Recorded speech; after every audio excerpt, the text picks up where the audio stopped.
नमस्कार, मैं हूं सौरभ त्रिपाठी। आप देख रहे हैं इंडिया न्यूज। उत्तर प्रदेश उत्तराखंड मौत का खौफ फिर से लौट आया है। सांसों पर मंडराते संकट और एक एक सांस के लिए लड़ते हुए बेबस इंसानों की तस्वीर फिर से एक बार जहन में उभरने लगी है। आंकड़ों के समीकरण का डर को और बढ़ा रहे हैं क्योंकि कोरोना की दस्तक हो चुकी है। तो देश में कोरोना के मामले घटने के बजाय बढ़ते ही जा रहे हैं, जिससे लोगों की टेंशन बढ़ गई है। वहीं मृतकों का आंकड़ों की अगर बात करें तो तेजी से बढ़ रहा है। स्वास्थ्य एवं परिवार कल्याण मंत्रालय के अनुसार बुधवार को भारत में कोरोना के कुल 4,302 केस थे और केरल में एक बार फिर से सर्वाधिक मामले दर्ज किए गए हैं। देश में पिछले 24 घंटे में कोविड के लगभग 276 नए मामले दर्ज किए गए हैं और 7 लोगों की मौत हुई है। जनवरी 2025 से अब तक कोरोना से टोटल 39 लोगों की जानकारी है कि मौत हो चुकी है। देश में जिस तरीके से मौत का आंकड़ा तेजी से बढ़ रहा है, उससे लोगों की चिंता जरूर बढ़ गई है। कई लोग एहतियातन मास्क पहनना शुरू कर दिए हैं। दिल्ली में बीते 24 घंटे में कोरोना के 63 नए मामले सामने आए, जिससे राजधानी में कोरोना का आंकड़ा अब 500 के पार पहुंच चुका है। वहीं मृतकों की संख्या 4 हो गई है। मेट्रो में अब लोगों को मास्क लगाना आप देख सकते हैं। वहीं स्वास्थ्य मंत्रालय ने भी सावधान रहने के लिए कहा है। केरल में अब तक सबसे ज्यादा मामले सामने आए हैं। केरल में कोरोना के कुल 1,416 केस दर्ज किए गए हैं। खास बात यह है कि आज की खास पेशकश में हम चर्चा करेंगे। हमारे साथ एक्सपर्ट्स डॉक्टर भी जुड़ेंगे, हमारे सहयोगी भी जुड़ेंगे। और इससे पहले हम चर्चा की शुरुआत करें, आप एक रिपोर्ट देखिए। क्या है JN वेरिएंट? तो आपको बता दें कि ओमिक्रॉन का एक तरीके से उसी का पार्ट है ये, BA.2.86 नाम के। और 2023 में इस वेरिएंट की बात सामने आई थी और इसकी पुष्टि हुई थी कि ये भी एक वेरिएंट है और संक्रमण फैलाने का जो है वो खतरा लगातार बरकरार रहता है। और वैक्सीन की इम्यूनिटी भेदने में तो शहर शहर हाहाकार बचा हुआ है। आंकड़ों की अगर बात करें तो 4,000 के पार पहुंच गए हैं। कोरोना की अगर हम बात करें तो कोरोना की रफ्तार एक बार फिर से तेजी से आगे बढ़ा है। कोरोना की वजह से लोगों में एक बार फिर से डर और दहशत का माहौल है। दरअसल आपने देखा है कि कोरोना ने किस तरीके से देश में, याद होगा जब लॉकडाउन की स्थिति बनी, क्या भयावहता रही। लेकिन आपको डरने की जरूरत नहीं है। ये जो JN.1 है वो इतना ज्यादा खतरनाक नहीं है, उतना भयानक नहीं है। हाँ, लेकिन फिर भी कहते हैं precaution is better than cure. तो अगर आपको सावधानी हटी, दुर्घटना घटी, तो सावधानी आपको बरतना है। और नियम वही जिस नियम को आप सभी जानते हैं, हम सभी जानते हैं कि आपको सोशल डिस्टेंसिंग का ध्यान रखना है। चलिए, हमारे साथ मेहमान जुड़ गए हैं। सबसे पहले परिचय कराते, फिर इसके बाद चर्चा की शुरुआत करते हैं। हमारे सहयोगी भी जुड़े हैं। डॉक्टर ज्योति काबले हमारे साथ डिप्टी CMO हैं, लखनऊ से, बहुत बहुत स्वागत है। शेफाली सिंह सीनियर कंसल्टेंट हैं, बहुत बहुत स्वागत है। महेंद्र माही हमारे संवाददाता नोएडा से जुड़े हैं। अनिल चौधरी गाजियाबाद से जुड़े हैं। चर्चा की शुरुआत महेंद्र मैं आपसे ही करना चाहता हूं कि क्या अभी ताजा अपडेट है, ग्राउंड रिपोर्ट आपने क्या इकट्ठा किया है, जल्दी से आप बताइए। फिर इसके बाद डॉक्टर से हम समझेंगे कैसे बचें। बिल्कुल सर, अब देखिए, अगर ग्राउंड रिपोर्ट की बात करें और खासकर नोएडा NCR की बात करें तो यहाँ लगातार जो कोविड के मामले हैं बढ़ते ही जा रहे हैं। जिस तरीके से पिछले 48 घंटों की मैं बात करूँ तो आज जो है 30 नए मामले आते हैं और मंगलवार को जो है 45 मामले आते हैं। और सभी जो मरीज हैं होम आइसोलेशन पे हैं। इसमें 2 मरीज ऐसे हैं जिनको OPD में दिखाना पड़ा और उसके बाद उनको होम आइसोलेशन के लिए कहा गया। ऐसे में पूरे जनपद में बात करें तो 138 एक्टिव केस हैं पूरे नोएडा और ग्रेटर नोएडा में।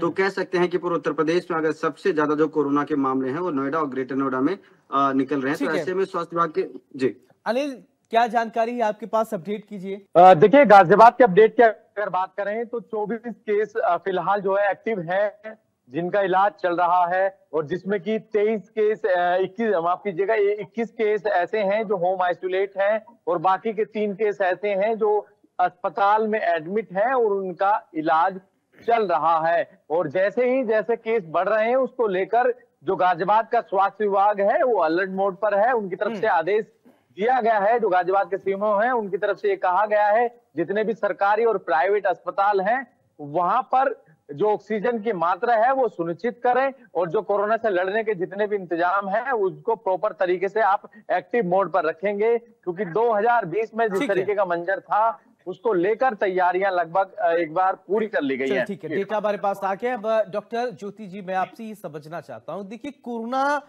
फिर से आया, या हम ये कहें कि कोरोना कभी गया ही नहीं है, उसके साथ जीने की आदत डाल लेना चाहिए।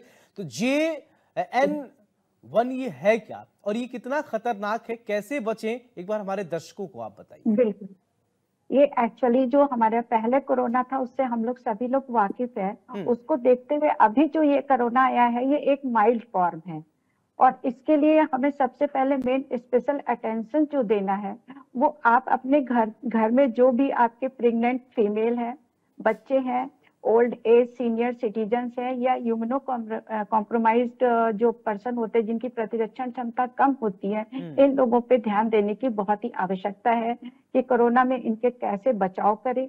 और बचाव के लिए क्या करना है कि वैसे मास्क का यूज करें, और थोड़ा सा अगर कोई बीमार है तो सोशल डिस्टेंसिंग रखें, उनको थोड़ा सा एक कमरा दें, और ये जिस तरह से जो पहले सारी चीजें थी उसको प्रोटोकॉल में लाना सुनिश्चित करें। और बीमारी की बात अगर हम कर रहे हैं तो बीमारी तो ये है कि 1 से लेकर के 4 दिन तक ज्यादा इंक्यूबेशन पीरियड होता है, उसपे पेशेंट को पता नहीं चलता है, उसे खुद भी लगता है कि वो सही है। अदरवाइज जब सिम्टम्स आते हैं तो अगर सिम्टम की बात करें तो उन्हें हल्का फीवर आ जाएगा, गले में खराश होगी, नोज स्टिफनेस हो जाएगा, सांस लेने में हो सकता है दिक्कत हो, थकान लो, ये सारी चीजें होती। शेफाली जी मेरा एक सवाल आप, ठीक है मैम, शेफाली जी मेरा एक सवाल आपसे, चाइना तो इसे माल बहुत थर्ड क्लास का बनाता है, लेकिन ये कोरोना वायरस ऐसा बना दिया है कि ये जाने का नाम ही नहीं ले रहा। एक वेरिएंट से दूसरा वेरिएंट निकल रहा है, तीसरा वेरिएंट निकल रहा, कितने लहर हम लोग देख लिए। ये ऐसा है क्या कि कोरोना क्या खत्म नहीं होगा क्या? देखिए, वायरस की प्रकृति होती है कि वो चेंज होता रहता है, म्यूटेशन होते रहते हैं। वायरस जो होता है हमारे एनवायरनमेंट में रहता है, हवाओं में रहता है, और जब उसको मिलता है एनवायरनमेंट प्रॉपर तो वो ग्रो होने लगता है, मल्टीप्लाई होने लगता है। तो और जैसा कि डॉक्टर साहब ने बताया कि जिन लोगों की इम्यूनिटी वीक होती है, इम्यूनो कॉम्प्रोमाइज्ड लोग होते हैं, जैसे कि age more than 60, diabetic patient, cancer patient, pregnant female, बच्चे, ये सब ज्यादा प्रोन होते हैं इन्फेक्शन के लिए। वायरस तो एयर में है ही जी, हमको अपनी इम्यूनिटी स्ट्रॉन्ग करनी है ताकि हमें इन्फेक्शन ना हो। चलिए, आपने महिला की बात कही तो आज राजस्थान में भी थोड़ी देर पहले मैंने ही खबर इसको दर्शकों को बताया, एक महिला थी कोरोना पॉजिटिव थी, उसने एक बेबी को जन्म दिया है, बेटी को जन्म दिया, दोनों जच्चा बच्चा दोनों स्वस्थ हैं। तो इस कंडीशन में क्या कुछ डॉक्टर क्या कुछ ध्यान देते हैं? देखिए, जैसा कि सब हम जानते हैं कि इन्फेक्शन हुआ है तो हमें आइसोलेशन में पेशेंट को रखना है ताकि दूसरों को ना फैले। ठीक है, ये बहुत ही माइल्ड वेरिएंट है, इस बार का बहुत ही माइल्ड वेरिएंट है, तो हमें बस एहतियात बरतनी है, कोई स्पेशल ट्रीटमेंट नहीं होता है। मेन चीज होता है कि आइसोलेशन में रहना जी, ताकि फैलने से बचे।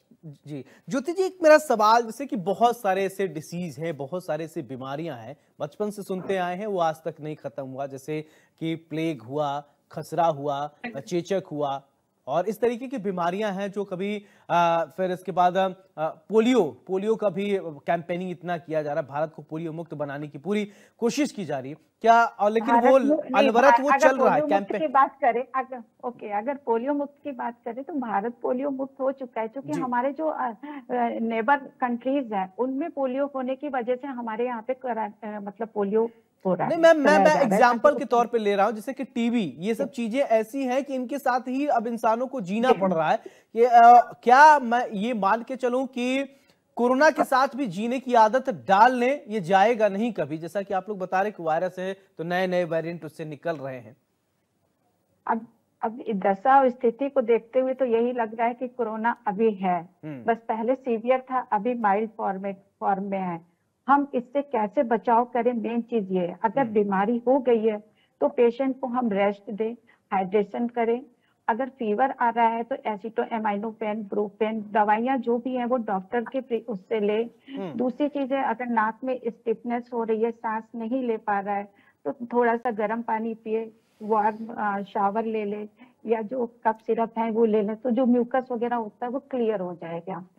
और सोर थ्रोट हो रहा है तो अगर गले में खराश हो रही है तो गुनगुना पानी पिए, शहद है, लेमन टी है, ये सारी चीजें ली। अच्छा। और मेन चीज है कि बीमारी होने के बाद अगर पोस्ट फटीग होता है, इंसान अगर पूरा ठीक हो गया, ठीक है, उसके बाद उसे लगता है कि ठीक होने के बाद भी थकान लगती है क्योंकि मसल्स वीक हो जाते हैं। मेन फेज ये होता है, इसमें हमें उन्हें किस तरह से बचाव करना है उसका पूरा ध्यान देना चाहिए। कि अगर कोई भी पेशेंट है तो उसके खाने का, रेस्ट का प्रॉपर ट्रीटमेंट करें, जब तक कि फुल मॉनिटरिंग होना चाहिए, सुपरविजन होना चाहिए, जिससे कि कंप्लीटली जब तक वो मतलब सही ना हो जाए।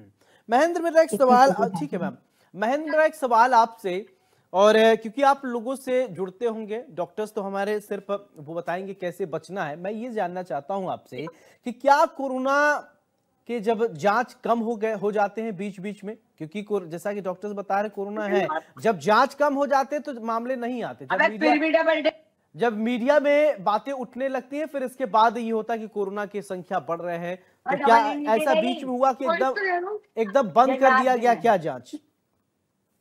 बिल्कुल, देखिए अगर जांच की बात करें तो चाहे मैं नोएडा की बात करूं या पूरे राज्यों की बात करूं या पूरे देश की बात करूं, जांच अभी उस स्तर पर नहीं हुई जिस स्तर पर करना चाहिए। और मेरे ख्याल से अभी जरूरत भी नहीं है, क्योंकि देखिए सीजन ऐसा है कि अगर 100 पेशेंट जिला अस्पताल या निजी अस्पताल में जा रहे हैं तो 100 में से 80 लोगों को खांसी, जुकाम, सिर दर्द, गले में खराश है, जो आम मौसम में होते हैं, यानी कि जो जून के महीने में आमतौर लोगों को होता है, बच्चों को होता है। क्योंकि देखिए मौसम बहुत बदल रहा है, कभी मौसम काफी ठंडा हो जाता है, कभी मौसम बहुत गर्म हो जाता है, फिर बारिश हो जाती है, उसके बाद मौसम बदलता रहता है। तो ऐसे में ये आम बात है कि लोगों को खांसी होना, जुकाम होना, गले में खराश होना, बुखार होना, और मैक्सिमम में 3-4 दिन में ये ठीक हो जाता है। तो ऐसे में अगर क्योंकि अब तक नोएडा में, खासकर नोएडा, गाजियाबाद या कहें ग्रेटर नोएडा या आसपास के इलाकों में किसी तरह की कोई कैजुअलिटी नहीं है, किसी की तरह की कोई डेथ नहीं है जिसको हम ये सर्टिफाइड कर दे कि ये केवल जो डेथ है कोरोना की वजह से हुई है। जो मौतें अन्य राज्यों में हो रही है या दिल्ली में हो रही है वो काफी सीनियर है, यानी कि उनकी जो उम्र है वो 70 साल है,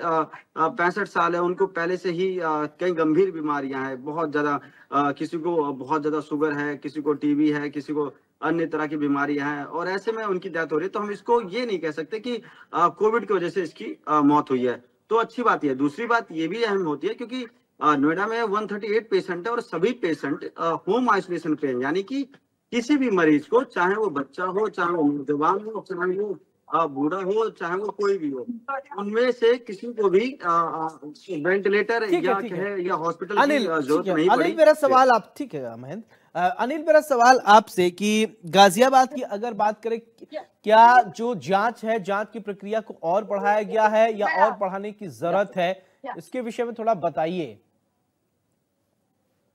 देखिए, जैसे जैसे केस बढ़ रहे हैं और जांच की भी बात जो है अधिकारी कह रहे हैं, पर जो गाजियाबाद के सीएमएस हैं उनकी तरफ से ये कहा गया है, जैसे कि हमने बात की तो उनकी तरफ से ये बताया गया कि बेवजह पैनिक होने की जरूरत नहीं है और ना कि बेवजह टेस्ट कराने की जरूरत है। क्योंकि जब से ये केस बढ़ने शुरू हुए हैं तो लोगों में एक होड़ सी लग गई है, हल्का सा जुकाम हुआ, खांसी हुई तो हर इंसान कोरोना का टेस्ट कराने के लिए अस्पतालों में लाइन में लग रहा है, पहुंच रहा है। तो इसीलिए ये एडवाइजरी जारी की गई है, कहा गया है कि आपको बिल्कुल भी परेशान नहीं होना है, डॉक्टर से इलाज लें, डॉक्टर जिस तरीके की सलाह देते हैं तो उसके हिसाब से ही आपको टेस्ट कराना है, अन्यथा टेस्ट वगैरह के चक्कर में ना पड़े और ना ही जो मेडिकल से लोग दवाई ले लेते हैं मेडिकल स्टोर से, वो भी ना लें। कम से कम वो दौर खत्म हो गया। ठीक है डॉक्टर ज्योति जी, आप ये हम लोगों ने एक दौर देखा है, अगर कोई छींक देता था, अगर कोई छींकता था या खांसता था, बगल वाला उसको ऐसा देखता था जैसे कि बम गिर गया। वो भी एक दौर था कि ऐसे आंखें करके उसको देखा जाता था। और लेकिन अब वो ऐसी जरूरत तो नहीं है ना कि अब इस तरीके से सस्पेक्टेड तो नहीं देखना है। बिल्कुल सस्पेक्टेड नहीं देख रहे, क्योंकि हम सब लोगों ने एक दूसरे को कोऑपरेट और कोऑर्डिनेशन कहीं ना कहीं से किया है। लेकिन फिर भी अगर इस तरह की कोई चीज है, कोरोना जैसा लग रहा है, आ रहा, तो स्क्रीनिंग टेस्ट मस्ट होना चाहिए, जो एक फीवर हेल्प डेस्क बन जाए, थर्मल स्कैनर जिसमें टेस्ट की जरूरत नहीं होती। अगर कभी लग रहा है कि थर्मल स्कैनर में टेम्परेचर रेज हो रहा है तो उनका कोरोना टेस्ट करा लिया जाए। स्क्रीनिंग अगर 100 में 10, 15, 20 लोगों की होती जाएगी तो ऑटोमेटिक पता चल जाएगा कि कोरोना है या नहीं। जी शेफाली जी एक तो सवाल, ठीक है मैम, स्क्रीनिंग होनी जी चाहिए। जी शेफाली जी मेरा एक सवाल आपसे ये है कि अगर किसी को कोरोना हो गया और उसको ये पता चलता है, अब ये कहते हैं कि इसकी ट्रैवल हिस्ट्री निकालिए, ये कहाँ कहाँ गया था, किसके किसके संपर्क में आया था, ये तो बड़ा इम्पॉसिबल से लगता है कि हम किसी को कोरोना हुआ तो पहले तो उसको पता नहीं चलता, अब वो किससे मिला, कहाँ कहाँ मिला, और ये आप हिस्ट्री निकालते रहेंगे तो कैसे ये पॉसिबल हो पाएगा? देखिए, हिस्ट्री निकालना तो सही बात है, बड़ा मुश्किल है। अगर कोरोना हो गया है तो बस आगे ट्रीटमेंट क्या करना है और लोगों से कैसे वो बचे ताकि और लोगों को ना फैले, उस पे एहतियात बरतनी चाहिए। आइसोलेशन इम्पोर्टेंट है, मास्क इम्पोर्टेंट है, घर में और लोगों को तो नहीं सर्दी जुकाम हो रहा है ताकि उनके भी टेस्ट कराए जाए, और मास्क बहुत ही जरूरी है, जैसा कि हम लोग ने पहले भी देखा है कि मास्क का क्या इम्पोर्टेंस है।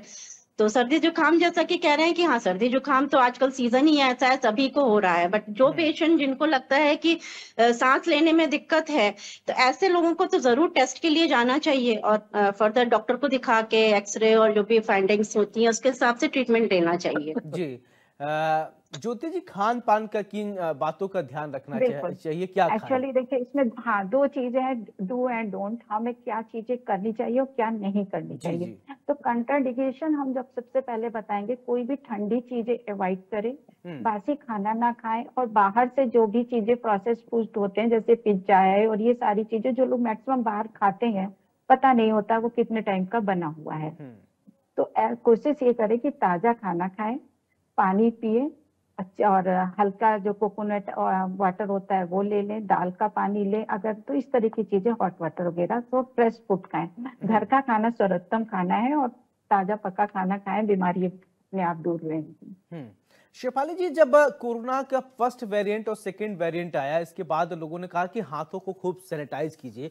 कुछ लोगों ने इतना ज्यादा सैनिटाइजर का इस्तेमाल करने लगे कि उनको स्किन डिसीज होने लगे, तो कुछ लोग ये कहते थे कि इससे त्वचा का कैंसर भी हो सकता है। ऐसा है क्या कि बहुत ज्यादा सैनिटाइजर का इस्तेमाल करना हमारे बॉडी के लिए? देखिए हाँ, उस समय तो जो भी रिसर्च जो भी था कि फोमाइट इंड्यूस्ड था, जो भी एयरबॉर्न था, जो भी हम लोग छू रहे हैं उसके अंदर भी वायरस था, तो फोमाइट बॉर्न वायरस था ये, और ये तो रिसर्च में भी पाया गया है।